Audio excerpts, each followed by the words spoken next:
부부 생활이 있는 차. 특출나게 나쁠 것 없는 우린 상당히 괜찮다 할 수 있는 신혼을 보내고 있다.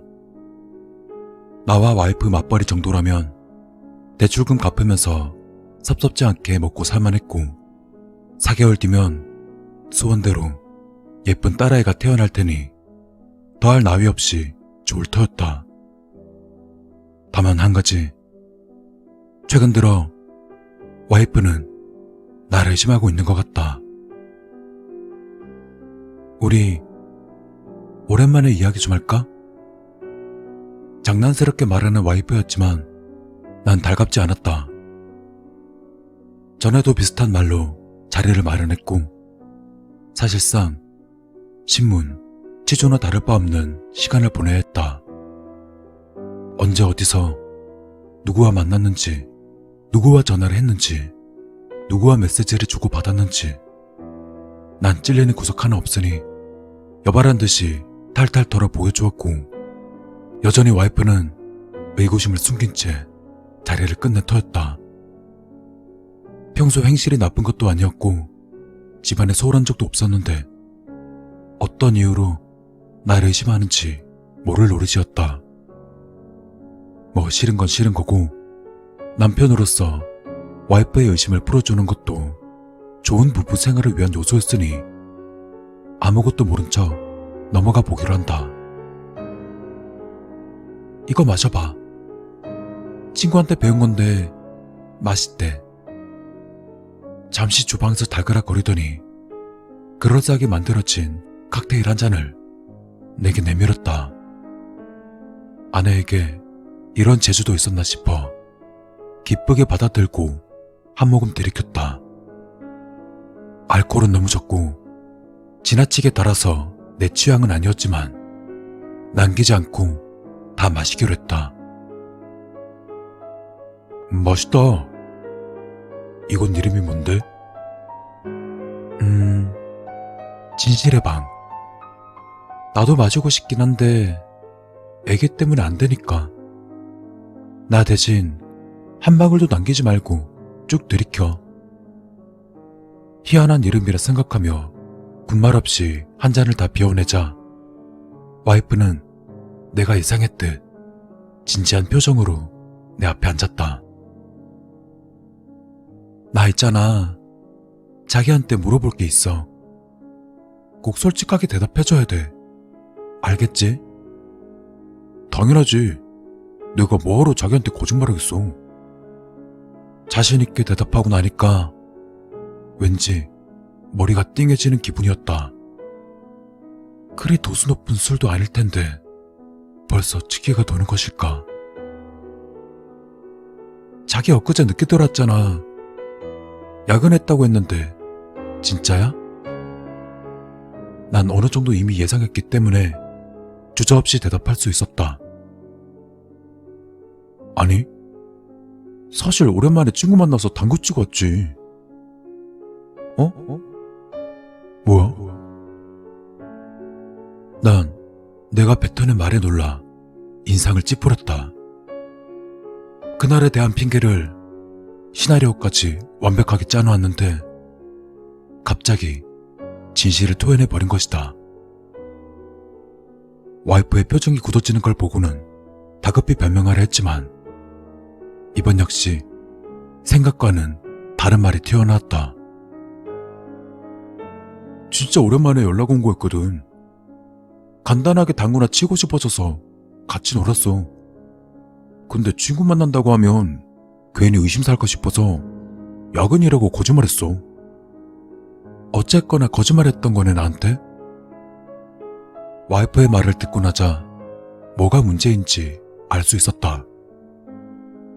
오로지 난 지금 진실만 말하고 있다. 거짓말을 하지 못하게 된 것이다. 난 얼떨떨한 표정으로 깨끗하게 비워진 잔을 바라보았다. 진실의 방. 이 칵테일의 이름. 이 칵테일엔 무엇이 들어있었던 것일까? 열심히 머리를 굴리는 중에도 와이프의 질문은 이어졌다. 친구 누구? 당구만 친 거 맞아? 재혁이라고 대학 동창. 걔는 술 못해서 대학 때부터 만나면 밥이나 먹고 당구만 쳤어. 이번에도 오랜만에 당구장 가서 당구 치고 짜장면도 시켜 먹고 그랬지. 걔도 와이프한테 끔박 죽는 녀석이거든. 그래서 같이 놀다가 9시에 끝내고 각자 집 간 거야. 다행히 와이프의 표정은 풀렸다. 적어도 허튼 짓 안 하고 건전하게 놀아서 화가 나진 않았나 보다. 하지만 질문은 그게 다가 아니었다. 그럼 지난달에 선아라는 여자랑 통화한 건 동창회 때문이라고 했는데 맞아? 조금 더 당혹스러운 질문에 어떻게든 입을 다물고 싶었지만 이번에도 그러지 못했다. 동창은 맞아. 김선이라고 동아리 후배. 근데 동창회 때문은 아니고 걔가 내 얼굴 한번 보고 싶다고 연락 온 거였어. 와이프는 매서운 얼굴로 날 추궁하기 시작했다. 그래서? 그녀는 뭐하는 년인데? 왜 남의 남편 얼굴 굳이 보겠다고 전화까지 했대? 예전에 나 좋아하던 애였어. 졸업하고 나서 각자 사느라 신경 안 쓰고 살다가 나도 결혼하고 걔도 결혼해서 있고 지냈는데 이번에 이혼했나 봐. 그냥 서럽고 힘들기도 하다면서 왠지 모르게 나랑 얘기해보고 싶다고 만나자더라. 술술 말하는 내 입에다가 뭐라도 집어쳐넣고 싶을 지경이었다. 그래서 그냥 보기로 했어? 와이프는 윽박지르고 싶은 걸 간신히 참고 있는 듯 꾹꾹 눌러 담은 목소리로 내게 되물었다. 아니, 와이프가 임신 중이라 시간 내기 곤란하다 핑계대고 끊었어. 다행히 이후로 연락은 안 왔고 혹시라도 또 오면 그냥 차단해버리라고. 와이프는 내 대답에 조금 당혹스러운 표정으로 변했다. 진짜? 만나고 싶은 생각은 안 들었어? 아니, 전혀. 만나면 안 되지. 그 상황에서 만나서 좋을 게 뭐가 있어. 나가기만 해도 당신한테 죄 짓는 거고 남편 자격 없는 사람 되는 건데? 이번엔 큰 감동을 한 듯 손으로 입을 가리는 와이프였다. 그제야 나 역시 안도하며 아내를 다독일 수 있었다. 내가 말했잖아. 내가 거짓말을 안 할 순 없겠지. 근데 나쁜 거짓말을 안 할 거야. 당신을 사랑한다는 것도 다 진짜야. 와이프는 눈물이 떨어질 것 같은 표정으로 고개를 끄덕이면서 말했다. 미안해. 내가 미쳤었나 봐. 요즘 자기가 뭔가 딴 생각 가지고 있다는 생각이 자꾸 들어서. 막 나 말고 딴 사람 사랑하는 것 같은 그런 느낌이 자꾸 들어서 친구한테 부탁해서 자백제 넣은 음료 만들어 본 거야. 음료에 자백제를 넣으면 숨기고 있는 거 술술 불 거라고. 미안해. 정말 미안해. 난 자리에서 일어나 다정하게 와이프를 안아주었다. 됐어. 괜찮으니까 미안해 하지 마. 대신 다음엔 절대 또 그러면 안 돼. 알겠지? 와이프는 참지 못하고 눈물을 쏟아내며 고개를 끄덕였다. 그래. 이왕 이렇게 된 거 속 시원하게 물어봐. 어차피 거짓말도 못하니까 내가 다 솔직히 대답할 거 아니야. 와이프는 조금 미안해하면서도 슬쩍 질문을 던졌다. 자기는 내 어디가 좋았어? 당신은 내 이상형에 가까운 여자야. 외모적인 것도 그렇고 요리도 잘하고 스타일도 좋고 성격도 최고잖아. 아, 이 여자가 최선이다. 이 여자밖에 없구나. 그런 생각이 들더라. 늘 하던 말이었지만 입에 발린 말이 아닌 완전한 진심이란 걸 알게 되니 느낌이 다른 모양이었다. 와이프는 새삼 감동한 얼굴로 내 손을 꼭 잡고는 질문을 이어갔다. 나랑 결혼하고 나서 한눈 판 적도 없어? 당연하지. 내 기준엔 다른 여자들은 다 수준 미만이야. 당신이 최고지. 그래서 한눈 팔 이유도 없고 생각도 없어. 진짜 자기 너무 멋있는 남자다. 와이프는 예뻐 죽겠다는 듯 내 손을 꼭 붙잡고는 마지막 질문을 던졌다. 딱 하나만 더 물어볼게. 우리 자기, 나 정말 사랑해? 난 당당히 가슴을 펴보이곤 자신있게 대답했다. 당연히 사랑하지.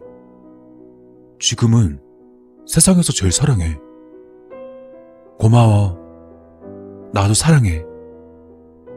가볍게 입을 맞춘 와이프는 일어나다 말더니 다시금 날 돌아보았다. 잠깐만. 지금은? 그냥 넘어갈 수 있는 사소한 말이었지만 와이프는 내게 되물었다. 그리고 지금의 난 질문을 거부하지 못한다. 난 안도한 나머지 너무 안일했던 내게 속으로 욕을 뱉어대며 대답을 토해냈다. 태어나서 지금까지 사랑하니까 지금은 이라고 한 거야. 나중엔 다른 사람을 사랑하겠지? 나중에? 나중 언제? 누굴 사랑하는데? 우리 딸 태어나면 딸을 더 사랑하게 될 거야. 그 소리였어? 우리 딸이 아빠 사랑 다 독차지하려나 보다. 와이프는 웃으며 넘어가려 했지만 내 답은 끝이 아니었다. 애초에 그러려고 당신이랑 결혼한 거거든. 첫 번째 생긴 아이가 딸이라서 얼마나 다행인지 몰라. 그러려고 결혼했다니? 그게 무슨 소리야? 난 필사적으로 입을 틀어 막으려 했지만 역시나 소용없었다. 자기는 완벽에 가까워. 외모나 성격도 훌륭하고 지적이고 우아하지. 근데 가까운 거지 완벽은 아니야. 조금씩은 아쉬운 부분이 있었어. 믿음도 부족하고 그것 때문에 가끔 이런 터무니없는 짓을 벌이기도 하잖아. 또 단어 사용이라든가 사소한 버릇이나 습관 같은 것들 다 조금씩 부족하단 말이야. 이건 이미 굳어진 거라 고칠 수가 없어. 근데 만약 당신의 유전자를 가진 어린애라면? 그럼 내가 잘 교육해서 완벽하게 키울 수 있지 않겠어? 와이프는 이해가 가지 않는 모양이었다. 지금 무슨 소리를 하고 있는 거야? 쉽게 말해서 당신은 현재로서 내겐 가장 사랑하는 여자긴 하지만 부족한 부분이 있으니까 그걸 보완한 그야말로 완벽한 여자를 만들려고 당신이랑 결혼한 거라고. 당신 닮은 딸을 내가 완벽하게 교정 교육하면 그야말로 최고의 여자가 되지 않겠어? 그때가 되면 당연히 당신보다 그 여자를 사랑하겠지. 그러니까 아빠로서가 아니라 한 명의 남자, 한 명의 독립된 개체로서의 사랑 말이야. 와이프는 자신의 배에 손을 가져다 대곤 조금씩 뒷걸음질 쳤다. 시간도 오래 걸리고 세심한 작업이라 비밀이었어야 되는데 이걸 말해버리는 바람에 일이 좀 복잡해졌네. 당신이 이혼 원하면 그렇게 해줄 순 있어. 돈도 필요하면 가져갈 만큼 다 가져가. 근데 양육권은 내가 가질 거야. 법적으로든 뭐든 사랑하는 내 딸을 절대 뺏어갈 수는 없을 테니까. 끝내 와이프는 바닥에 주저앉았다. 그래, 사랑하는, 정말 사랑하고 사랑하는 내 딸 말이야.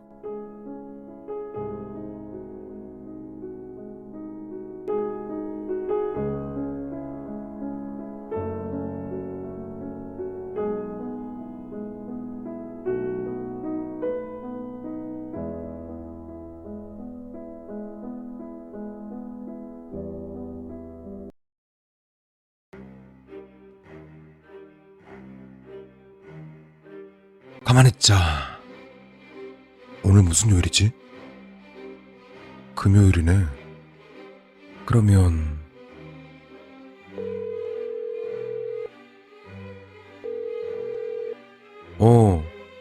혁수냐? 그래, 잘 있지? 나야 뭐 다 똑같지. 참, 너 여자친구 언제 소개시켜 줄 거야? 진수랑 의찬이는 한번 만났다며. 아, 다음이 어딨어. 그러지 말고 내일 점심때 모시고 나와. 인사 좀 하게. 야, 나 좀 있으면 사업 때문에 바빠져. 지금 아니면 얼굴 못 본다. 그래. 간단히 밥이나 먹으면 되지. 아무 데나 가. 여자친구분 좋아하시는 대로. 그래. 1시? 알았어.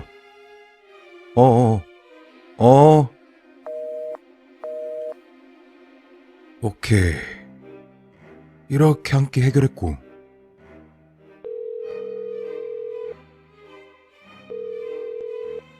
아, 선배님. 잘 지내시죠? 아유, 참 죽겠습니다. 다른 게 아니고 그 상훈이랑 통화하다가 우리 선배님 얘기가 나와가지고 상훈이가 또 우리 선배님께 인사 한번 드리고 싶다 그러잖아요. 그래서 내일 저녁에 시간 괜찮으시면 술 한잔 어떠실까 하고요. 예. 괜찮으세요? 아유, 저야 뭐 뭐든 괜찮습니다. 회 아주 좋죠. 예. 그럼요. 기억하죠. 거기로 갈게요. 예, 선배님. 그럼 내일 뵙겠습니다. 오케이.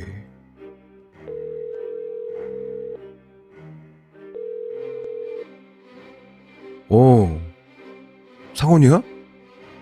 형이야, 임마. 그 진혁 선배가 오랜만에 너 얼굴 좀 보고 싶다 그러시네. 선배가 살 테니까 내일 저녁에 술 한잔 하자시더라고. 친구랑 약속 있어?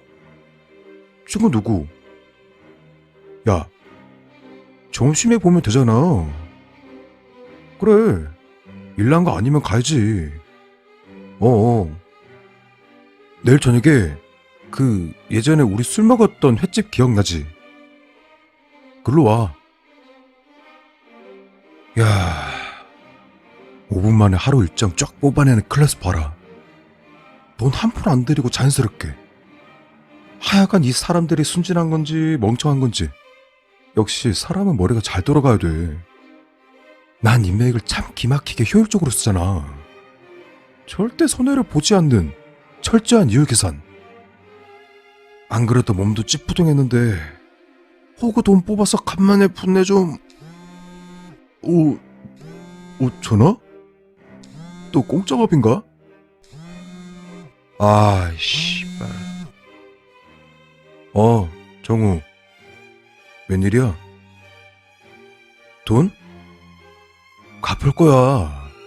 갚을 거긴 한데 나 알잖냐. 형이 지금 비즈니스 때문에 사정이 여의치가 않아.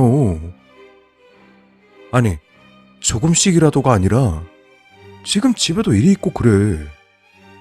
내가 당분간은 이게 쉽지가 않다. 그래.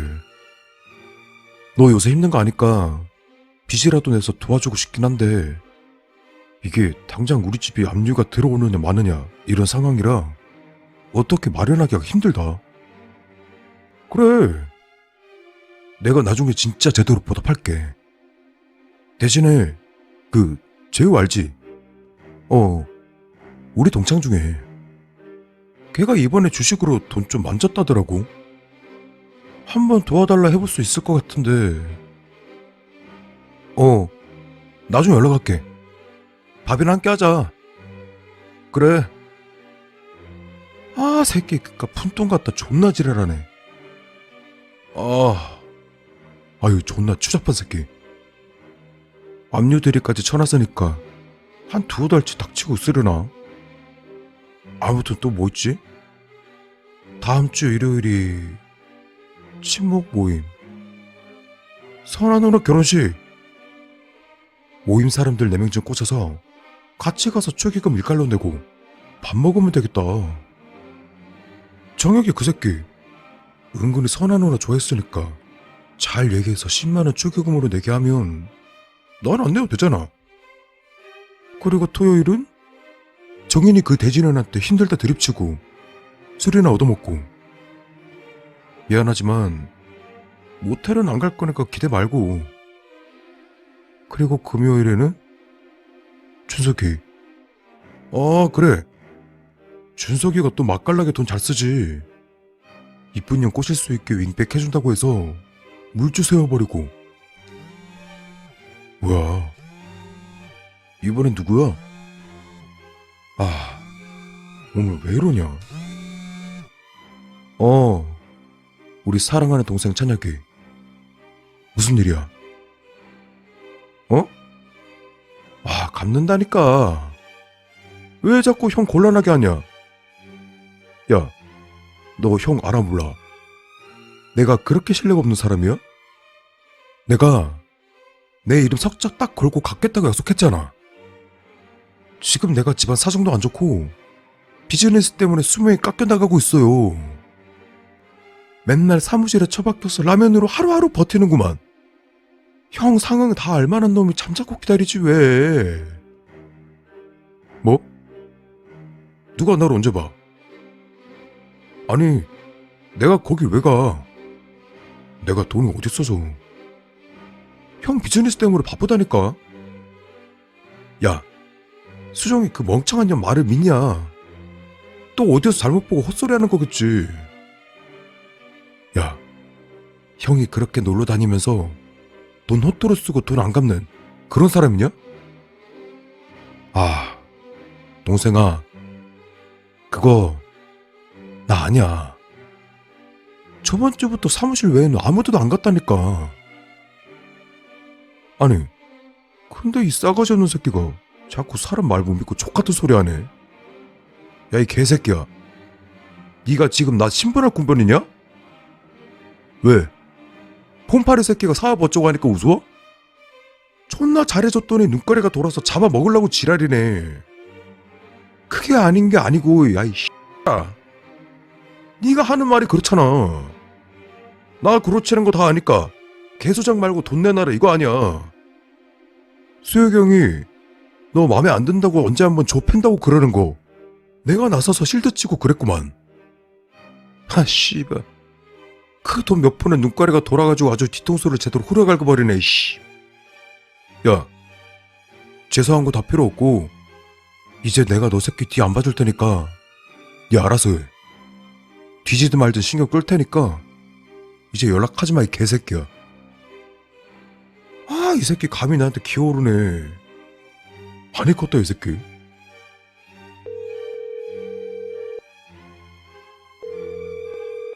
예, 소혁 형님. 잘 지내시죠? 아유, 저야 뭐 형님 덕에 아주 평안하게 잘 지내죠.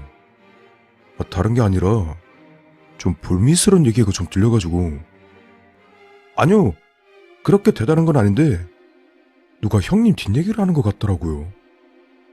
이게 뭐 애들끼리 장난스럽게 나온 얘기일 수도 있는데 제가 또 존경하는 형님이시고 하니까 가볍게 넘어가기도 그렇고 해서 사소한 거라도 이렇게 말씀드리는 게 도리다 싶어가지고. 누가 라고 물으시면 제가 함부로 말씀드려도 되나 싶긴 한데 찬혁이 아시죠? 예, 제 중학교 후배.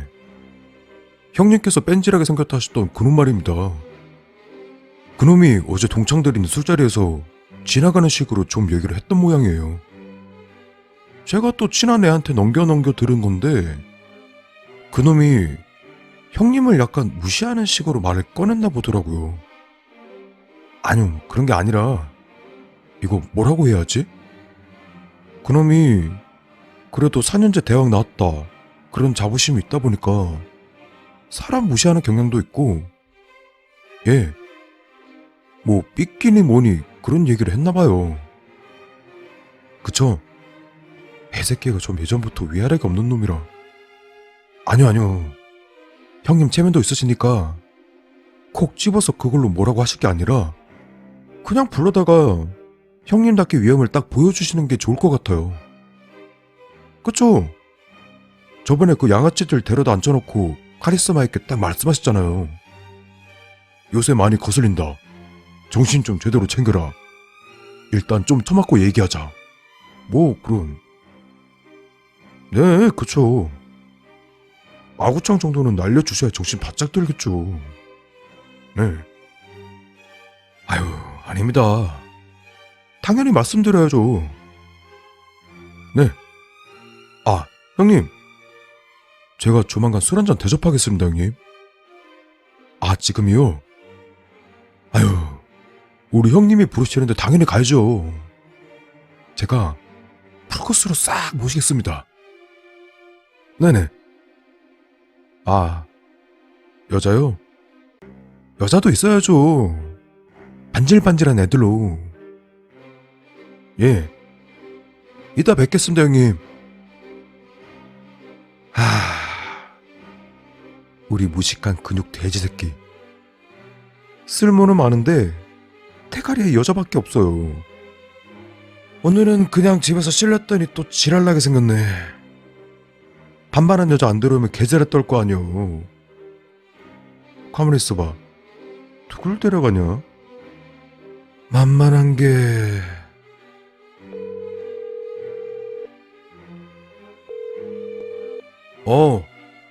오빠야. 뭐하고 있어? 야, 붉은 배 집에 있으면 어떡해. 나와. 오빠가 술 한잔 제대로 살 테니까. 오늘 나 돈 좀 있는 형이랑 만나기로 했거든? 소개해 줄 테니까 각 한번 잘 봐. 눈웃음 좀 치고 아행 좀 떨면 명품 좀 뽑아낼 수 있지 싶은데. 아니, 의사 이런 건 아니고 사업하시는 분이지. 그러니까 이제 업장 관리하는 분이야. 근데 어마무시하게 버는 형이라. 그래, 잘 꼬셔서 한번 크게 뽑아 먹어봐. 잘 되면 오빠한테 뽀추자 넣어주고. 그래, 이따 데리러 갈 테니까 야하게 입고 나와. 그 형만 그런 거 환장해. 알았어, 끊어. 이걸로는 안 될 것 같은데. 인연도 성질이 지랄이라 안 될 각 보이면 바로 손절 칠 거고. 그래, 마지막으로 딱 한 번만 쓰자.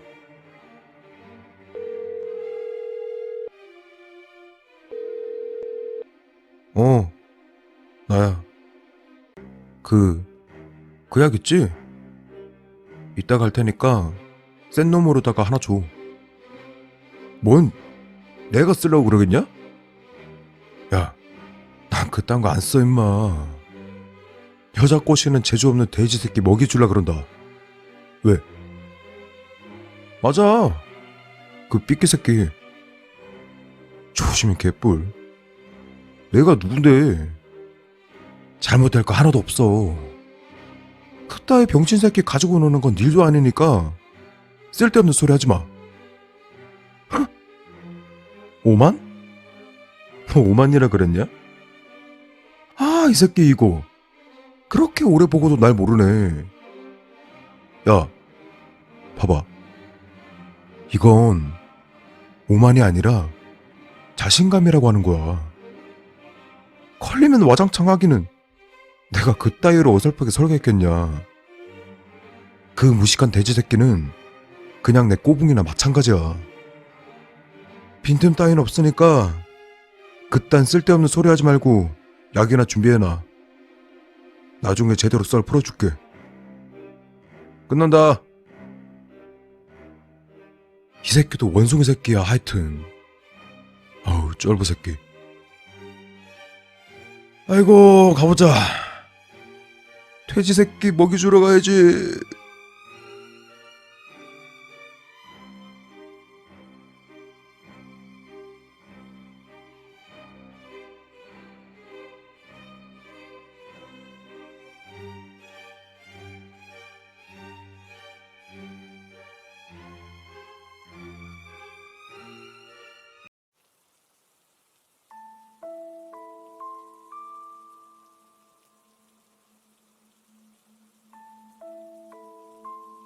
대체 무슨 일이야?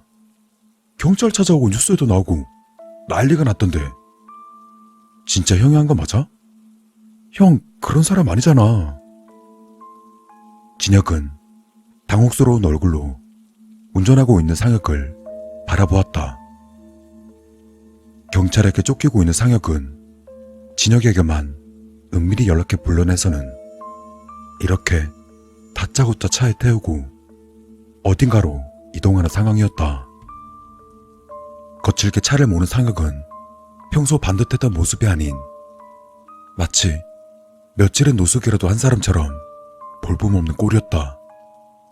게다가 눈빛부터가 불안감이 가득 차 있어 누가 봐도 도망자의 모습이었다. 아니, 내가 한 거 맞아. 원래는 안 그러고 싶었어. 근데 죽일 수밖에 없었어. 내가 다 설명할게. 진혁은 머리가 아찔해졌다. 평소 성실하고 건실했던 그가 두 건의 납치와 실종 사건 용의자로 지목되었단 말을 들었을 땐 설마 싶었다. 하지만 지금 상혁은 범행을 인정하면 물론 명백하게 죽였다 라고 자신을 살인자라고 밝힌 것이다. 일단 지금은 시간 없어. 빨리 가야 돼. 우리 고향 마을에 갈 거야. 진혁은 이 상황을 어떻게 받아들여야 할지 알 수 없었다. 사람을 죽인 이유는 무엇이며 고향에는 왜 가는 것일까? 진혁의 궁금증을 알아채기라도 했는지 상혁은 고심 끝에 힘겹게 입을 뗐다. 우리 어릴 때 자주 놀던 뒷산 기억하지? 거기에 동굴이 하나 있어.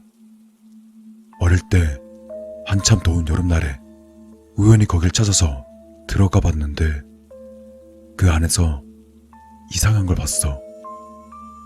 말로 설명하기 힘든데 무슨 끈적하고 새까만 주먹만한 뭔가가 나한테 말을 걸더라.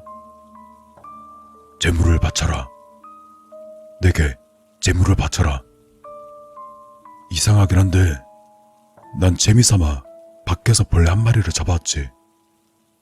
그러더니 그놈은 벌레를 죽이라고 했어. 그래서 내가 벌레를 밥아 죽이니까 그놈이 죽은 걸 우적우적 씹어먹었어. 그 뒤로는 아무 일 없었던 것처럼 동굴 안으로 사라지길래 시시하다 싶어서 한동안 그 일을 잊고 지냈는데 1년이 지나서 다시 여름이 돌아오니까 내 머릿속에서 그 괴물 목소리가 들리더라. 재물을 바치라고. 살아있는 싱싱한 재물을 죽여다 바치라고. 날이 더워지면 그러니까 매년 여름이 돌아올 때마다 그랬어. 그 어두운 데 숨어 있다가 어느 순간 눈을 떠서 머릿속으로 말을 거는 거야. 다시 잠자오려면 뭔가를 바쳐야 돼. 처음엔 벌레 같은 것만 해도 충분했는데 금방 부족하더라. 다음엔 개구리, 다음엔 쥐, 다음엔 토끼, 다음엔 고양이. 그렇게 매년 점점 더 큰 걸 죽여야 했지. 그것들을 다 잡아먹은 괴물은 조금씩 커지더니 감당 못할 정도로 금방 커진 거야. 진혁은 형의 말들을 이해하려 애썼다. 괴물이니 재물이니 하는 말들. 쉽게 이해할 수 있는 내용은 아니었다. 다만 묘하게 매년 여름쯤만 되면 상혁이 안절부절 못하던 기억은 있었다. 그 와중에도 상혁의 말은 계속되었다. 나중에는 개도 죽이고 돼지까지 잡아 죽였는데 부족했어. 그 괴물은 계속 그러더라. 이젠 사람이 필요하다고. 사람을 죽이라고. 그렇지 않으면 밖으로 기어나와서 다 죽여버릴 거라고 협박했어. 눈에 보이는 건 전부 다. 그래서 잡아다 바칠 수밖에 없었어. 이미 내가 감당하기엔 너무 커져버렸거든. 아, 형! 그게 무슨 소리야? 이해가 가게끔 설명해봐. 진혁이 다그쳤지만 달라지는 건 없었다. 상혁은 공포에 질린 듯 다시 말을 이었다. 사람을 바쳐야 한다고. 괴물한테 재물을 바쳐야 돼. 그 깊은 곳에 숨은 그 괴물을 달래려면, 그게 기어나오면 진짜 전부 다 죽을 거야. 그걸 막아야 돼. 밖으로 나오지 못하게. 진혁은 불안해지기 시작했다. 아무래도 괴물이란 것은 상혁의 내면에 있는 무언가를 말하는 것 같았다.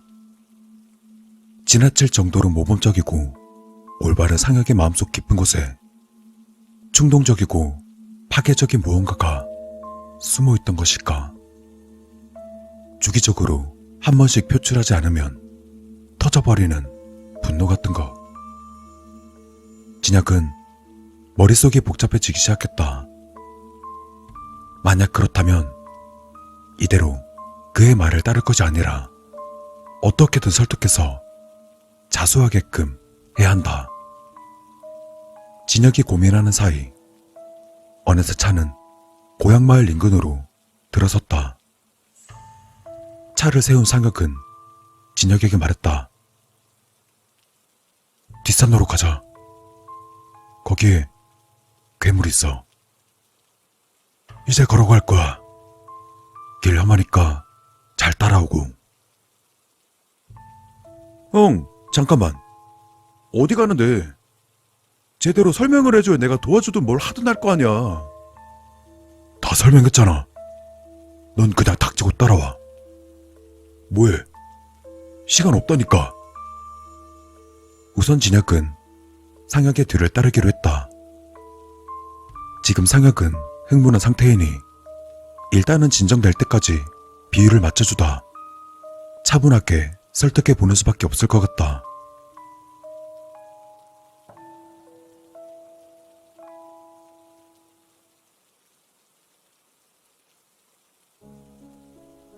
한동안 길 없는 산속을 뒤지고 나서야 두 사람은 산속 음침한 곳에 있는 동굴 입구에 도착했다. 처음 봤을 때 그냥 밟아 죽여버릴걸. 아니면 약할 때 굶겨 죽이던가. 내가 먹이를 줘서 힘을 키워준 거야. 지금은 너무 늦었어. 이미 2명을 바쳤고 앞으로도 계속 바쳐야 돼. 상혁의 말에 진혁은 확신할 수 있었다. 형은 지금 제정신이 아니다. 괴물이라든가 재물을 바쳐야 한다는 건 살인마들 사이에서 흔히 나타나는 망상이라고 들은 적이 있었다. 아무래도 혼자 해결할 수 있을 것 같진 않았기에 진혁은 상혁을 설득해서 자수시키기로 했다. 하지만 상혁의 말은 끝나지 않았다. 그리고 이번 여름엔 아직 재물을 못 바쳤어. 상혁은 커다란 식칼을 꺼내 진혁에게 겨누었다. 진혁은 날카롭게 바뀌는 상혁의 얼굴을 보며 등골이 서늘해짐을 느꼈다. 형, 뭐야? 왜 그래? 상혁의 칼은 여전히 진혁을 향해 있었다. 이제 시간 없어. 재물을 바쳐야 돼. 그러니까 안으로 들어가. 진혁은 양손을 들고는 천천히 뒷걸음질쳐 동굴 안으로 들어섰다. 동굴은 그리 깊지 않아 보였다. 입구를 제외한 곳은 새까만 어둠에 잠겨 있었다. 형, 잠깐만. 좀 진정해. 자, 진정하고 우선 칼 내리자. 형, 나야 나. 형 동생 진혁이. 내가 도와줄게. 내가 도와주면 나을 수 있어. 형이 요즘 스트레스가 많아서 그래. 괜찮아. 다 괜찮으니까 나 믿고 칼 내려. 형, 제발. 상혁은 가만히 고개를 저으며 말했다. 늦었어. 그것도 너무 많이. 이제 더는 시간이 없어. 아니야, 괜찮아. 되돌릴 수 있어. 다시 돌릴 수 있으니까 진정하고 칼 내려. 내가 다 도와줄 수 있다니까. 아니, 경찰이 달라붙은 이상 나한테 희망은 없어. 감옥에 갈 거야. 못해도 몇 년은 살 거고. 다시금 진혁은 차분히 말했다. 그래도 다시 시작할 수 있어. 시간은 좀 걸리겠지만 다 해결할 수 있다고. 그러니까 그 칼 내려놓고 집에 가자. 형, 이런 데 말고 집에 가서 다시 천천히 얘기하자. 형, 내 말 들어. 어? 어두운 동굴 덕에 상혁의 표정은 잘 보이지 않았다. 다만 고민을 하고 있다는 것만은 확실해 보였다. 그러다 이내 상혁은 포기한 듯 말했다. 안 돼. 여기 들어온 이상 너무 늦었어. 이제 할 수밖에 없어. 갑자기 상혁은 들고 있던 칼을 거꾸로 돌려쥐었다. 그러니까 잘 들어. 앞으로는 네가 해야 돼. 다시 여름이 돌아오면 목소리가 들릴 거야.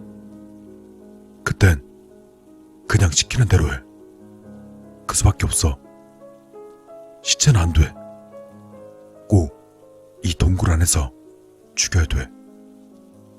잘 알아들었지? 미안하다. 뒷일을 맡길게. 그렇게 말한 상혁은 주저없이 자신의 심장을 찔렀다.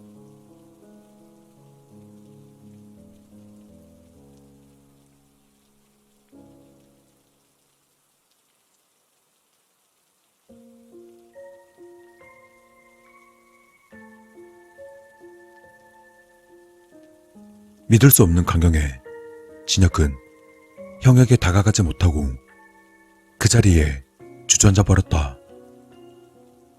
잠시간 바람 빠진 것 같은 신음을 뱉어냈던 상혁은 얼마 가지 않아 그대로 움직임을 멈추었다.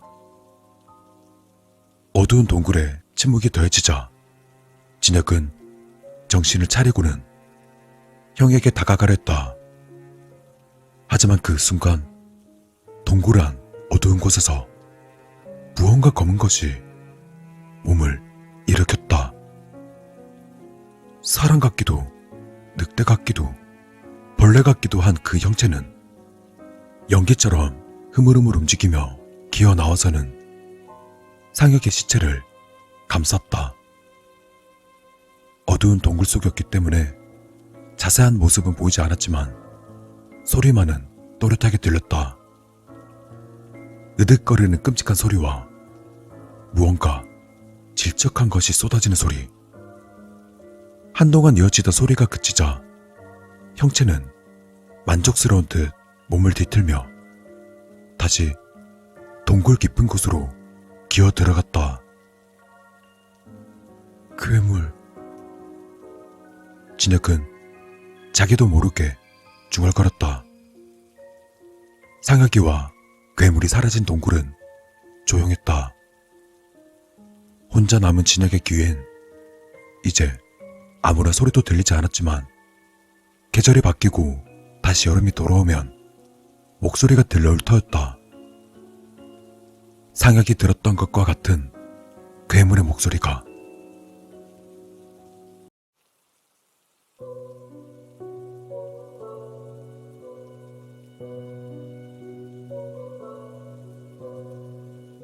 동생을 땅에 묻은 지 이틀째. 무덤에 있어야 될 동생이 사라졌다. 가족들과 함께 무덤에 갔을 때 동생을 묻은 곳은 흙이 파헤쳐져 있었고 동생의 몸이 들어가 있어야 될 관 안에는 텅 비어 있었다. 관 안으로 오물로 인한 악취가 풍겼다. 얼굴에 마비가 오신 아버지는 오른쪽 눈을 애꾸처럼 찡그린 채 무덤 주변을 둘러봤다. 아버진 벌겋게 충혈된 눈동자로 나와 형 그리고 어머니를 노려봤다. 누구야? 누가 이놈을 꺼내준 거야? 당신이 그랬나? 아님 니들인가? 안면마비로 인해 찌그러진 얼굴인 아버지의 모습은 마귀 같았다. 어머닌 동생이 사라진 빈 무덤 앞에 털썩 주저앉았고 나와 형은 겁에 질려 고개를 숙였다. 다시금 아버지는 빈 무덤을 내려다봤다. 비어버린 간 안으로 찢어진 부적이 덩그러니 놓여 있었다. 이놈 이거 귀신 들린 거 아니야? 말을 맞은 아버지의 몸이 파르르 떨렸다.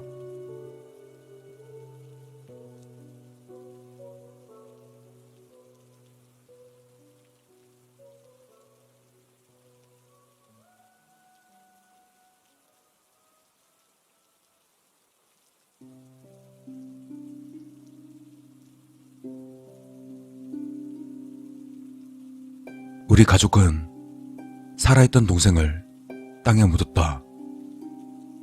사실 아버지에게 별일 없었다면 동생이 묻힐 일도 없었을 것이다. 그것은 날씨가 굳은 어느 날 아침 밥상부터 시작되었다.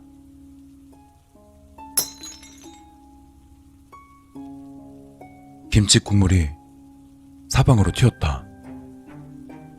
동생의 얼굴 그리고 내 하얀 셔츠에 붉은 반점이 생겼다.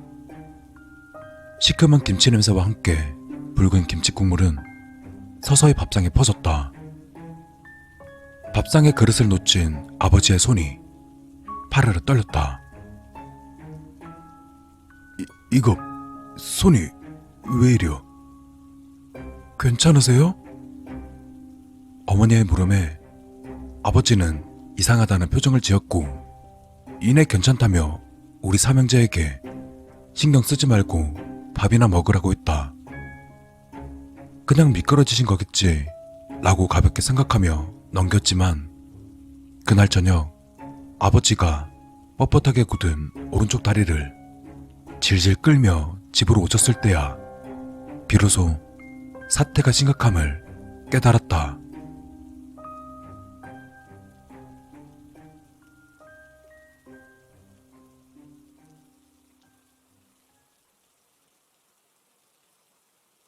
원인 불명. 병원에서 내린 결론이었다. 아버지와 농사를 지으시는 최씨 아저씨가 아버지를 태우고 시내에 있는 병원을 죄다 돌아봤지만 아무 소용없었다. 유명한 약방에서 지어온 한약도 할머니가 지어오신 정체불명의 환약도 서서히 오른쪽 몸이 마비되어 가는 아버지를 고치지 못했다. 아버지는 그렇게 망가졌다. 아버지가 망가지자 서서히 가족 전체가 망가지기 시작했다. 어머니는 아버지 몫까지 2배로 일을 하셨고 아버지는 하루를 그저 술로 낭비하셨다. 그것은 우리 삼형제에게도 곤욕이었다. 술 취하신 아버지에게 잘못 걸린 날엔 쌍욕은 기본에 두들겨 맞을 때도 있었다. 가족들에겐 절망의 나날이었다. 지쳐가는 하루하루. 지푸라기라도 잡고 싶었던 우리 가족은 그 무당을 만났다. 할머니가 주변 지인을 통해 알게 된 무당이었는데 귀하신 몸인지라 만나는 날짜도 겨우 얻어냈다고 하셨다. 막내는 최씨 아저씨에게 잠시 맡기고 어머니와 형과 나는 무당이 정해준 그날에 마비 대신 아버지의 몸을 부축해서 찾아갔다. 우리 가족은 무당 앞에 쪼르르 앉았다. 무당은 남자인지 여자인지 알 수 없을 만큼 진하게 화장을 했고 가끔씩 누나를 뒤집기도 했다. 무당은 우리 가족을 쭉 둘러봤다. 딱하다 딱해. 무당은 과하다 싶을 정도로 고개를 마구 흔들며 말했다. 네? 어머니의 반응에 무당은 가느다란 손가락을 턱을 개며 말을 이었다. 진작 죽었어야 될 애기가 기어코 살아남았네. 귀신들이 그 꼴을 못 봐서 애비를 괴롭힌다네. 그러게 왜 애를 더 낳았어? 못난 것들. 이대로 두면 애비가 자식을 잡아먹든 자식이 애비를 잡아먹든 둘 중 하나야. 좋게는 못 끝나. 무당의 말에 놀란 어머니의 입이 떡 벌어졌다. 그럼 어떻게 하면 될까요? 무당은 잠깐 고민하더니 시뻘건 입술을 손으로 훔치며 속삭이듯 말했다. 그 애를 죽여야지. 아니, 뚫린 입이라고 못하는 소리가 없네. 잠자코 듣고만 있던 아버지가 격한 어조로 무당에게 말했다. 그러자 무당은 눈을 부릅뜨며 호통쳤다. 닥쳐 이 작거사. 뒤지기 싫으면. 무당의 고함에 가족 모두가 움찔했다. 그저 호통이었지만 뭔가가 밀어낸 것처럼 몸이 웅크러졌다. 무당은 몸을 살짝 부르르 떨더니 조용히 말했다. 누가 진짜 죽이래? 죽이는 척만 하는 거지. 귀신을 속이는 거야. 귀신을 속여요? 그래. 죽은 것처럼 속이라고. 네 남편이랑 아가 둘 다 살리고 싶으면. 어떻게요? 뭘 어떻게 해야 되죠? 도와주세요. 어머니는 이미 무당에 빠지신 듯 뭔가에 홀린 눈으로 무당을 바라봤고 아버지 역시 체념한 듯 무당의 말에 귀를 기울이기 시작했다. 일단 아가 장례부터 치러. 영정사진도 올리고 제사상도 차리고 장례가 끝나면 애를 깨끗하게 씻겨. 그리고 관에 넣고 땅에 묻어. 무조건 밤에 묻어야 해. 딱 3일만 묻으면 귀신들이 죽은 줄 알고 떠날 거니까. 아마 묻고 나면 애비 몸도 돌아올 거다. 무당은 말을 마치며 아버지를 노려봤다. 그게 끝인가요? 잠깐만. 무당은 잠시 서랍을 뒤적거리다 부적을 하나 꺼내서는 어머니 앞에 내밀었다. 이건 뭡니까? 눈 없어? 부적이잖아. 비싼 거야. 관에 아들 넣을 때 같이 넣어둬. 알겠습니다.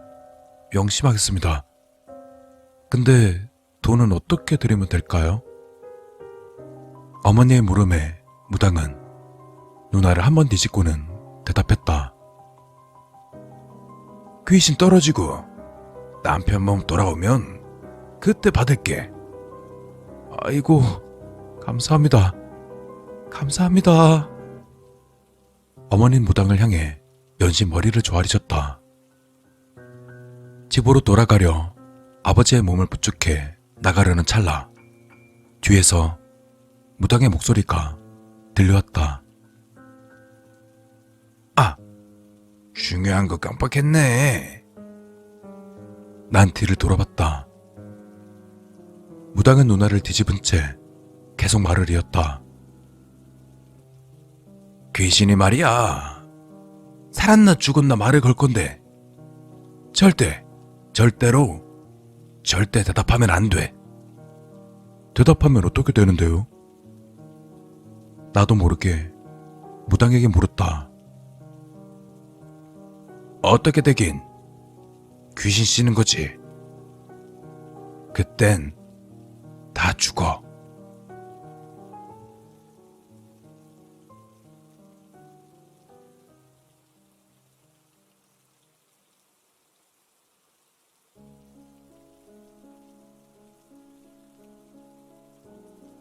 무당집을 다녀온 뒤로 우리 가족은 무당의 말을 그대로 따랐다. 그날 저녁 막내의 사진으로 영정 사진을 만들고 어머니는 급히 제사상을 차렸다. 가짜 장례식인 걸 알았지만 제사상에 놓인 동생이 웃고 있는 영정 사진을 보니 괜히 눈물이 났다. 형은 훌쩍거리는 나의 머리를 쓰다듬었다. 아무것도 모르는 동생은 그저 자신의 장례식에 신기해할 뿐이었다. 장례식이 끝나고 나와 형은 동네 목욕탕에서 동생이랑 같이 목욕을 했다. 삼형제는 서로의 등을 밀어줬다. 자정이 넘은 시각, 우리 가족은 동생을 데리고 마을 뒷산으로 갔다. 나와 형은 동네 어르신의 도움으로 구한 빈 간을 짊어졌고 어머닌 아버지를 부축하셨다. 그리고 동생은 자신이 처한 상황은 하나도 모른 채 산을 올랐다. 동생을 묻을 적당한 위치를 찾고 나와 형은 삽으로 열심히 땅을 팠다. 아버지는 괴로운 마음에 그 옆에서 연신 담배만 태우셨다. 어머닌 동생을 부둥켜 안고 어린 동생이 알아듣게 상황을 설명했다. 이제 막 초등학교 5학년이 된 막내에게는 큰 시련임이 분명했다. 자신이 곧 간에 담겨 땅에 묻힐 거라는 말에 동생은 하염없이 울었다. 잘못했다고 싹싹 빌며 울었다. 아무런 잘못도 없는데 말이다. 잘못했어요. 이제부터 말 잘 들을게요, 엄마, 아빠. 상진아, 그래야 아버지랑 너가 살 수 있어. 상진아, 3일만 참고 나오면 갖고 싶은 거 다 사줄게. 그래, 상진이 너만 쓸 수 있는 컴퓨터 사줄까? 맨날 형들한테 컴퓨터 뺏겨서 속상했잖아. 어머니는 울면서 막내 상진이를 타일렀다. 어머니의 오랜 설득 끝에 막내 상진이는 결국 울면서 관에 들어갔다. 어머닌 관 뚜껑을 닫기 전 상진이가 3일간 먹을 수 있도록 싸놓은 물과 음식들을 담았다. 그리고 소중한 거니까 꼭 챙기라며 부적을 건넸다. 상진이는 누운 채로 눈물만 흘릴 뿐이었다. 막내 상진이의 손에는 최씨 아저씨가 공부 잘하라고 사준 핸드폰이 플래시가 켜진 채 들려있었다. 아가, 그리고 누가 말 걸어도 절대 대답하면 안 돼. 꼭. 절대로 대답하면 안 되니까 명심해. 그리고 이내 관 뚜껑이 닫히고 나와 형은 흙으로 무덤을 덮기 시작했다. 그러자 그 순간 관 뚜껑이 들썩였고 어머니 필사적으로 관 뚜껑을 열지 못하게 위에서 눌렀다. 상우야, 상훈아, 빨리 해. 어머닌 울부짖으면서 나와 형에게 소리쳤다. 삽으로 흙을 푸는 순간에도 관에서 막내의 울음소리가 새어나왔다. 어머닌 완전히 흙이 덮일 때까지 상진이에게 말을 걸며 다독였고 아버지는 차마 그 모습을 볼 수 없었는지 뒤돌아 계셨다. 꼭 이렇게까지 해야 돼요? 동생을 묻고 내려가는 길, 형이 아버지께 물었다. 오죽하면 이러겠냐. 아버진 짧게 대답하고는 불편한 몸을 이끌고 천천히 산길을 내려갔다.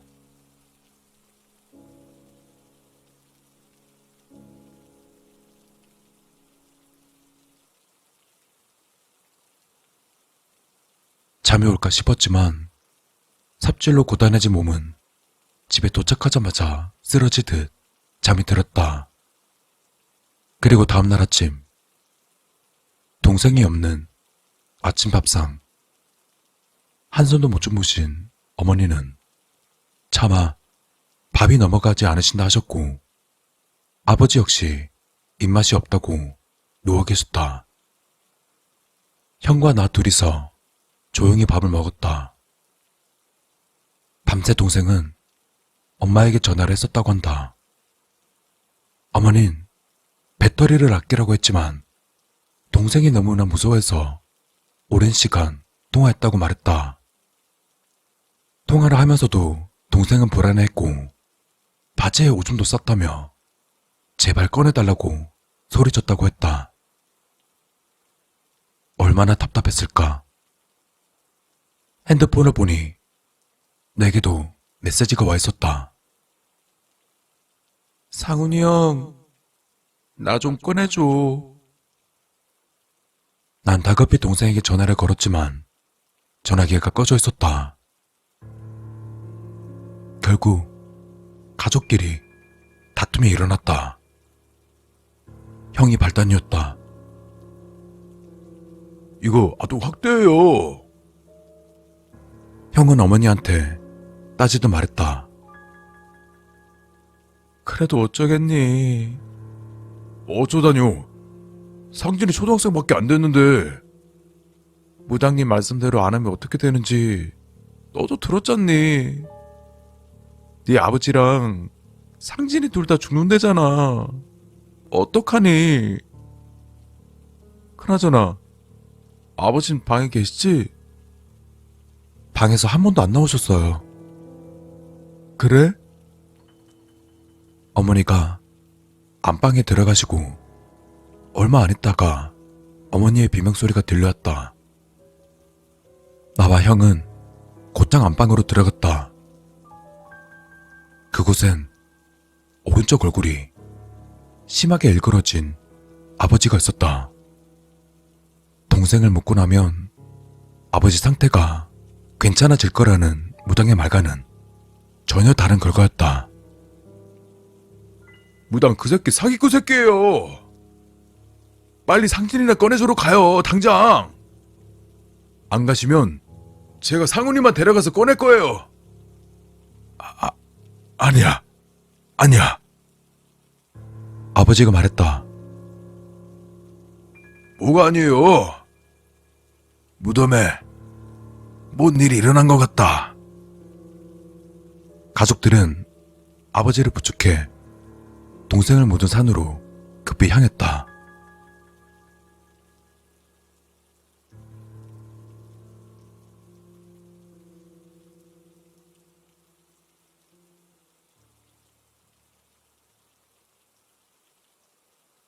동생을 땅에 묻은 지 이틀째.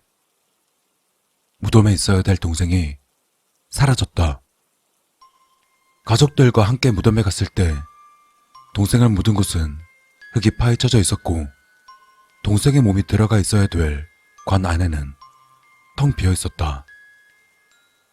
관 안으로 오물로 인한 악취가 풍겼다. 얼굴에 마비가 오신 아버지는 오른쪽 눈을 애꾸처럼 찡그린 채 무덤 주변을 둘러봤다.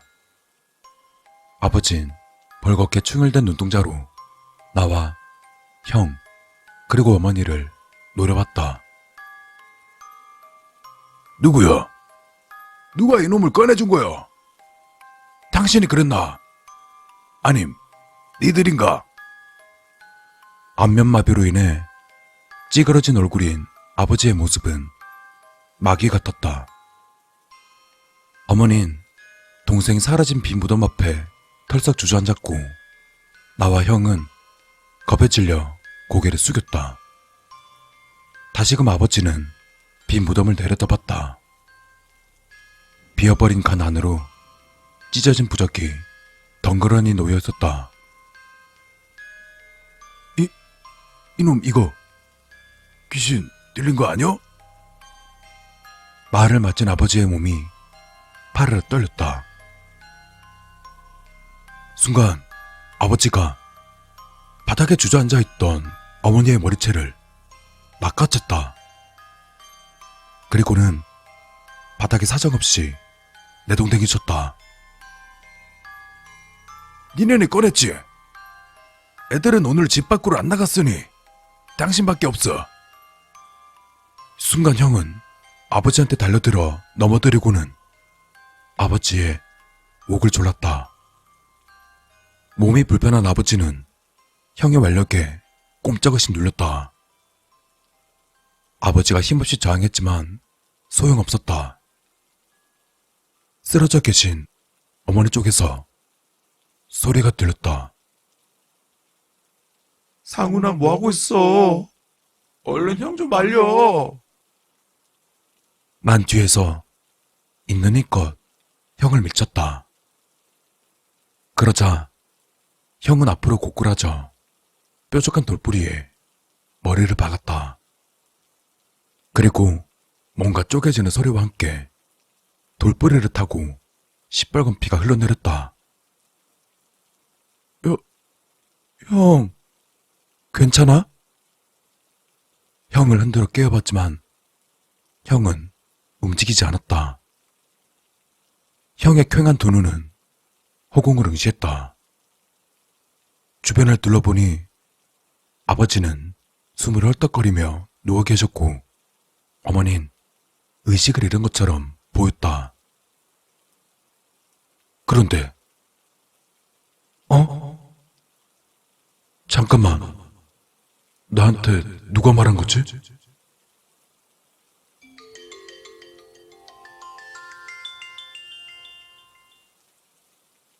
순간 전화가 울렸다. 아버지의 전화는 땅바닥에 떨어져 있었다. 나는 형의 시체를 지근지근 밟으며 일어났다. 그리고는 전화를 주워서 받았다. 최씨 아저씨였다. 김씨, 미쳤어? 자네 경찰에 신고할 거야. 애를 생매장하는 부모가 어딨어? 전화를 끊고 바닥에 집어던졌다. 그리고 빈 무덤을 향했다. 역한 냄새가 풍기는 빈 간에서 무언가에 찢겨 두 조각이 된 부적을 집어들었다. 그리고 부적을 입에 구겨넣고 잘근잘근 씹어댔다.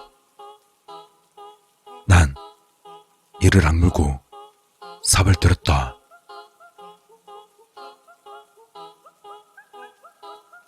피 묻은 삽을 질질 끌면서 무당을 찾아갔다. 점집 앞에서 차를 세우다 날 마주한 무당은 날 보자마자 차 밖으로 나왔다. 그리고는 소스라치게 놀라며 소리쳤다. 땅에 묻혀 있어야 될 놈이 왜 여기 서성거려? 나는 질겅거리던 입을 멈추고 바닥에 침과 피에 절은 부적을 뱉어냈다. 엄마, 세상에. 잘못 묻었구만. 난 삽으로 무당의 머리통을 내리쳤다. 자동차 창문에 비친 내 얼굴은 내 아버지처럼 잔뜩 구겨져 있었다.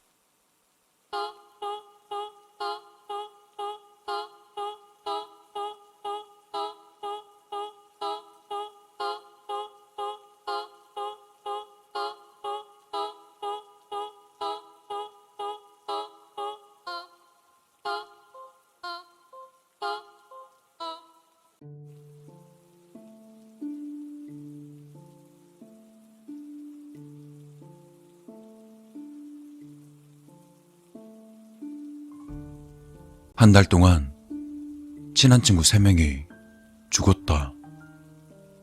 한 명은 가족과 등산을 갔다가 절벽에서 떨어져 추락사했고, 또 한 명은 아파트 계단에 굴러 머리를 부딪히고는 그만. 그리고 어제 석준이가 교통사고를 당했다. 믿기지 않는 일이었다. 어떻게 해도 설명할 수 없는 비극이었다. 이번 장례식장 역시 통곡의 도가니였다. 한 달 동안 3번째 오는 장례식장이었다. 도무지 이해할 수 없었다. 사람들의 통곡 소리를 듣고 있으니 머리가 지끈거려왔다. 난 잠시 바람을 쐬려 밖으로 나왔다. 어두운 밤 하늘에 비가 한바탕 퍼붓고 있었다. 의자에 앉아서 구름 낀 하늘을 바라보고 있는데 성훈이가 옆자리에 앉았다. 성훈이는 이제 마지막 남은 친구였다. 함께 몰려다니던 나머지 셋은 더 이상 존재하지 않았다. 성훈이가 말을 꺼냈다. 야, 이게 말이 돼? 한 달 동안 3명이 죽었어. 그러게. 뭔 일이야 도대체? 착잡한 심장이었다. 어떻게 해야 한 달간 친구 3명이 세상을 떠나게 될까? 수도 없이 고민을 해봤다. 하지만 친구들이 죽은 데에는 특별한 이유가 없었다. 그저 재수없게 사고를 당해서 죽은 것이고 시기가 비슷할 뿐이었다. 결론은 하나였다. 참으로 기막힌 우연의 일치. 내가 말없이 하늘을 바라보고 있자 성훈이가 입을 열었다. 야, 이러다가 우리 둘도 죽는 거 아니야? 무슨 소리야? 우리가 왜 죽어? 맨날 5명이서 같이 붙어 다녔잖아. 다음 차례는 너랑 날지도 몰라. 헛웃음이 나오는 소리였지만 성훈이의 표정은 진지했다. 성훈이가 다시 말을 꺼냈다.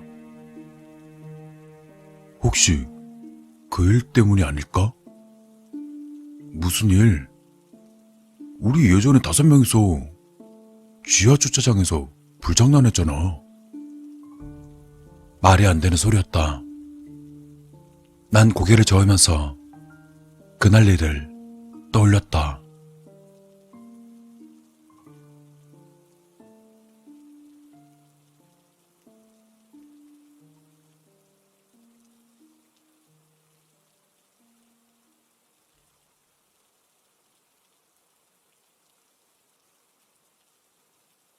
우린 지하 주차장을 지나다가 휴지 조각 몇 개와 박스 한 개를 라이터로 태웠다. 그런데 갑자기 어디선가 펑 하는 소리와 함께 불길이 치솟았다. 나와 친구들은 뒤도 돌아보지 않고 정말 미친 듯이 도망갔었다. 우린 지하 주차장 밖으로 빠져나와서는 근처 놀이터까지 도착하고 나서야 뛰던 걸음을 멈추었다. 우리 5명의 의견들은 하나같이 모두 엇갈렸다. 누구는 불길이 치솟는 걸 봤다 하고 또 누구는 굉음만 들렸다고 말했다. 난 불길을 본 쪽에 속해 있었다. 펑 하는 소리에 정신이 없긴 했지만 분명 뭔가가 터져서 폭발했다. 일단 우리 5명은 이 사건을 어떤 누구에게도 말하지 않기로 약속했다. 그 뒤로 며칠간 학교에서 이 이야기를 일절 꺼내지 않았지만 참을 수 없었다. 범인은 사건 현장에 다시 나타난다는 속담처럼 우리 5명은 그 지하 주차장으로 향했다. 그런데 놀랄 정도로 멀쩡한 상태였다. 우린 경비원 아저씨에게 여기서 무슨 사건 같은 것 없었냐고 여쭤보니까 전혀 없었다고 답했다. 뉴스나 신문을 보아도 마찬가지였다. 그날 지하 주차장에서는 아무런 일도 일어나지 않았다. 펑 하는 소리와 불길을 본 건 미스테리였지만 우린 그 사건을 잊어버리기로 했다.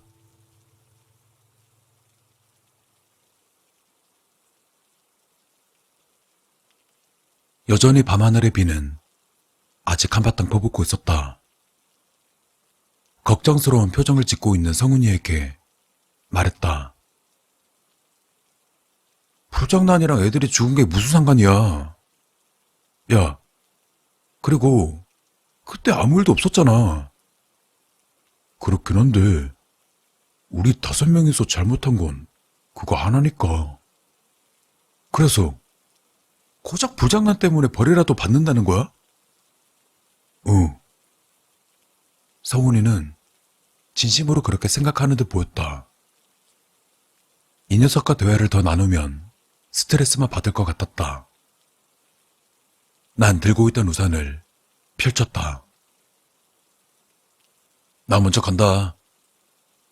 야, 애들이 죽은 건 그냥 사고니까 너무 걱정하지 마.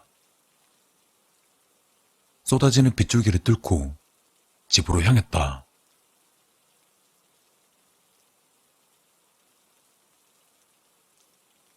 우리 엄마는 내가 어렸을 때 돌아가셨고 아버지는 먼 곳에서 일하시기 때문에 우리 집에는 나 혼자였다. 침대에 누워서 게임하고 있던 중 스마트폰 진동이 울렸다. 화면을 보니 성훈이었다. 잠시 고민하다가 전화를 받자 성훈이의 목소리가 들려왔다. 야, 나 너희 집 가도 되냐? 왜? 할 말 있어서. 아까처럼 이상한 소리 할 거면 오지 마. 알았어. 알을게. 치킨 사갈 테니까 밥 먹지 마. 나는 알겠다 말하고는 전화를 끊었다. 그리고 다시 게임에 집중했다. 시간이 얼마나 흘렀을까? 문득 시계를 보니 저녁 9시였다. 3시간이 지났지만 깜깜무소식이다. 그러다 답답한 마음에 성훈이에게 전화를 걸었었지만 전화기의 전원이 꺼져 있었다. 치킨 사온다길래 기다렸구만. 왜 안 와? 배에서 꼬르륵 소리가 났다. 이럴 줄 알았으면 진작 밥이나 먹을 걸 그랬나 보다. 밥솥을 열어봤지만 밥은 하나도 없었다.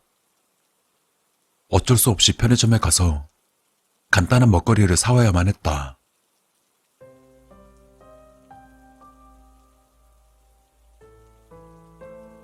여전히 비는 쏟아지고 있었고 비바람 역시 한층 거칠어진 상태였다. 우산을 쓰고 있었지만 세차게 불어오는 비바람에 의미가 없었다. 난 비바람을 맞아가며 힘겹게 걸어가고 있는데 갑자기 등 뒤에서 둔탁한 충격이 느껴졌다. 그 충격으로 땅바닥에 고꾸라져서는 흙탕물의 바닥을 굴러야만 했다. 팔과 다리에서 저릿한 느낌이 들었다. 고통에 신음하고 있을 때 웬 여성의 목소리가 들려왔다. 학생, 뭐 하는 거야? 위험하게 아이랑 부딪히면 어떡해?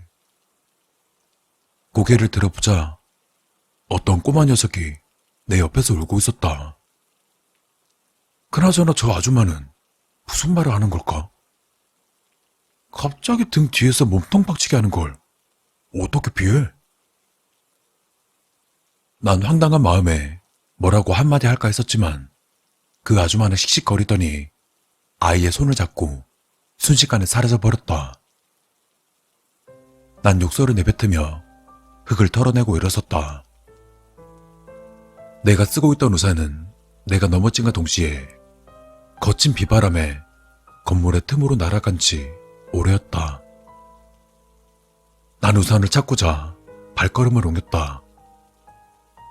건물의 틈에는 보일러 전기가 뿜어져 나와 한 치 앞도 보이지 않았다. 만약 틈이라도 넓지 않았다면 미련 없이 우산을 버렸을 것이다. 난 두리번거리며 우산을 찾고 있을 때 어디선가 퍽퍽 하는 소리가 들렸다. 보일러 소리인가 싶어서 아무 생각 없이 걷고 있는데 내 눈이 커다래졌다. 한 남성이 벽돌로 무언가를 내려치고 있었다. 저게 뭐 하는 거지? 의문을 가진 순간 보일러의 전기가 거쳤다. 남성이 벽돌로 치고 있는 것은 사람이었다. 주변에 온통 피투성이었고 빨갛게 물들어 있는 칼도 함께였다. 심장이 미친 듯 펌프질을 하기 시작했다. 나도 위험할 수 있다는 사실에 눈앞은 하얘졌다. 난 숨을 죽이고는 천천히 뒷걸음질로 건물의 틈에서 빠져나왔다.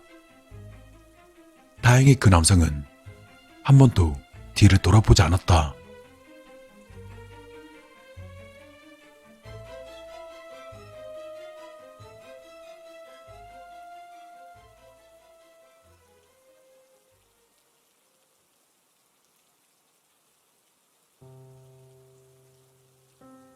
난 정신없이 집까지 달려왔다. 흠뻑 젖은 옷을 아무데나 벗어 던지고는 침대에 누웠다. 방금 누군가가 사람을 죽이는 장면을 보았다. 조그만 범죄도 목격한 적이 없었는데 살인이라. 손이 덜덜 떨렸다. 경찰에 신고를 해야 될까 망설여졌다. 경찰에 신고해야 되는 게 당연하지만 혹여나 보복이라도 당할까 무서웠다. 난 결국 뜬 눈으로 긴 밤을 지새웠다. 먹은 것도 없고 잠을 못 잤음에도 정신은 아주 말짱했다. 난 화장실에 가려 침대에서 일어선 순간 스마트폰이 울려댄다. 화면을 보니 성훈이 어머니였다. 재훈아, 성훈이가 어제 저녁에 나가서 안 돌아왔거든? 혹시 같이 있니? 아니요. 성훈이 어제 집에 안 들어갔나요? 연락도 안 되네. 성훈이 만나면 전화 좀 해줄래? 난 그러겠다고 말씀드린 뒤 전화를 끊었다. 다시금 어제의 일을 신고할까 말까 고민하는데 갑자기 등줄기에서 서늘해지는 것이 느껴졌다. 설마 건물 틈에서 살인을 당한 사람이 성훈이가 아닐까? 말도 안 되는 상상이었지만 쉽게 떨쳐낼 수 없었다. 실제로 어제 성훈이는 우리 집에 온다고 했다가 연락이 끊겼으니까. 성훈이가 장례식장에서 했던 말도 자꾸만 떠올랐다. 다른 애들처럼 우리도 죽는 거 아니야? 머리가 혼란스럽다. 친구가 살인을 당했을지도 모르는데 도저히 멍하게 있을 순 없었다. 난 경찰에 전화해서 건물 틈에서 보았던 일을 설명했다. 또 친구가 사라졌다는 얘기도 덧붙였다. 그러다 30분 정도 뒤 경찰관 2명이 집으로 찾아왔다. 박호진이라고 자신을 소개한 경찰관이 내게 말했다. 말하신 곳을 조사해봤는데 특별한 건 발견되지 않았습니다. 확실히 본 게 맞으십니까? 네, 맞아요. 어둡고 보일러 연기 때문에 잘 안 보이긴 했지만 확실해요. 그래요? 금방 CCTV 돌려보면 뭔가가 나오겠죠. 그는 내게 명함 한 장을 건네줬다. 범인의 인상착의가 떠오르시면 연락주세요. 네. 아, 참. 그리고 친구분은 걱정하지 마세요. 아마 단순 가출일 겁니다. 성훈이는 가출할 애가 아니에요. 고등학생 3학년이라고 했죠. 스트레스가 많아서 충분히 그럴 수 있어요. 그 말을 끝으로 그는 돌아갔다.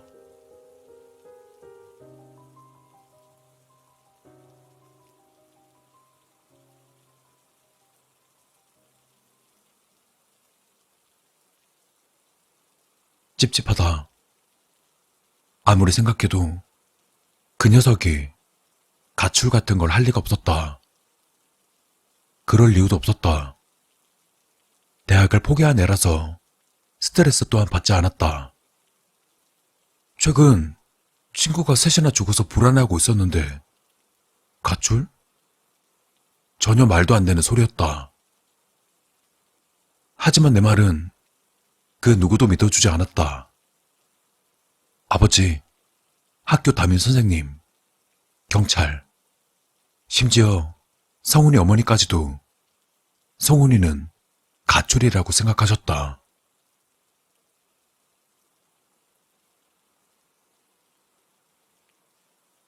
어제부터 먹은 게 없다 보니 쓰러질 것 같아 마트로 향했다. 쇼핑백 2개가 꽉 찰 정도로 식재료를 가득 담았다. 한동안은 집에서 틀어박혀 있을 생각이다. 내게는 성훈이가 살인당해서 죽었다 라는 확신이 있었다. 이제는 밖을 돌아다니기가 무서워졌다. 정말 성훈이의 말과 같이 5명 모두가 죽을 것만 같았다. 쇼핑백을 들고 집으로 향하고 있을 때 얼마 전에 봤던 경찰관에게 전화가 왔다. 그 장소 주변으로 CCTV에 찍힌 게 전혀 없습니다. 정말 정말 살인을 목격한 게 맞으십니까? 네, 맞아요. 당시에 비가 많이 오고 날이 어두워서 잘못 봤을 수도 있습니다. 좀 조사해보니까 한 달 동안 친구들이 많이 사망하긴 했던데 잘못 본 게 아닙니까? 뒷골이 아팠다. 아니요. 확실해요. 제 눈으로 똑똑히 봤다고요. 그래요? 부모님 전화번호 좀 알려주시겠어요? 난 곧바로 아버지의 번호를 알려주었고 경찰은 이내 전화를 끊었다. 그러다 5분 정도가 지났을까 아버지에게 전화가 걸려왔다. 아버지는 최근 친구들이 죽은 스트레스 때문에 내가 잘못 봤던 것이라 말했다. 또 며칠간 학교에 나가지 말고 집에서 푹 쉬란다. 내 말은 아무도 안 믿어준다. 이럴 때 친구들이라도 있었으면 좋았을 텐데. 하지만 내 곁에는 아무도 남아있지 않았다.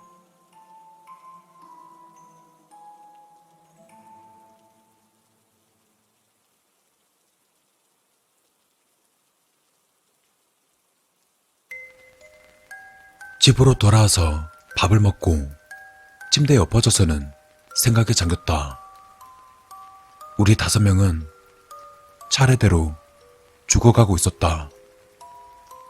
그리고 이제는 내 차례일지도 몰랐다. 성훈이가 불장난 때문이 아니냐고 했던 말이 떠올랐다. 하지만 곰곰이 생각해봐도 특이할 건 없었다. 불장난을 했던 지하 주차장에서는 아무런 일도 일어나지 않았으니까. 조금 찝찝한 건 굉음이 들리자마자 도망쳐서 치솟았던 불꽃의 정체를 모르겠다는 것, 그거 하나였다. 스마트폰이 울렸다. 아버지의 전화였다. 아버지는 내일 집으로 오신다고 했다. 아까 전화로 말은 그렇게 하셨어도 걱정이 되신 듯하다. 설거지를 하고 있을 때 초인종이 울렸다. 인터폰 화면을 보자 그 경찰이었다. 무슨 일이세요? 아버님께 연락받고 왔습니다. 내일까지 같이 있어달라고 하셔서요. 문을 열자 그가 안으로 들어왔다. 나는 그에게 말했다. 편하게 계시면 돼요. 난 경찰관을 소파로 안내하자 그는 TV를 보았고 시간은 순식간에 흘러 자정 무렵이 되었다. 난 지루한 마음에 인터넷 기사를 보고 있었는데 경찰관이 내게 다가왔다. 친구들이 최근에 많이 사망하시잖아요. 조금 이상했어요. 한번 처음부터 끝까지 말해볼래요? 어려울 건 없었다. 친구들이 각종 사고로 죽은 것을 모두 말해줬다. 건물 틈에서 죽었던 사람이 성훈인지는 확실하지 않았지만 성훈이라고 생각하고 말했다. 정말 특이하긴 하네요. 한 명은 절벽에서 떨어지고 한 명은 계단에서 구르고 한 명은 교통사고라. 게다가 성훈이 그 친구는 칼에 맞아 죽었다고요? 네, 맞아요. 근데 성훈이는 칼이 아니라 벽돌에 맞아 죽었어요. 그렇군요. 단순히 우연치고는 정말 이상하네요. 그는 어두운 표정을 지어 보이더니 소파에 돌아가서 앉았다. 난 다시 인터넷을 하고 있는데 위화감이 느껴졌다. 그 경찰관은 왜 성훈이가 칼에 맞아 죽었다고 한 거지? 나는 벽돌로 머리가 터졌다고 설명했는데 문득 건물 틈에 들어갔을 때 칼 한 자루를 본 게 떠올랐다. 살인마가 벽돌로 사람을 죽이는 모습이 너무 인상 깊어서 완전히 까먹고 있었다. 그 경찰관은 칼이 있는 걸 어떻게 알았을까? 경찰은 건물 틈에서 발견된 흔적이 없다 했고 CCTV에도 찍힌 게 없다고 말했다. 그가 칼에 대해서 안다는 게 아무리 생각해도 이해가 안 됐다.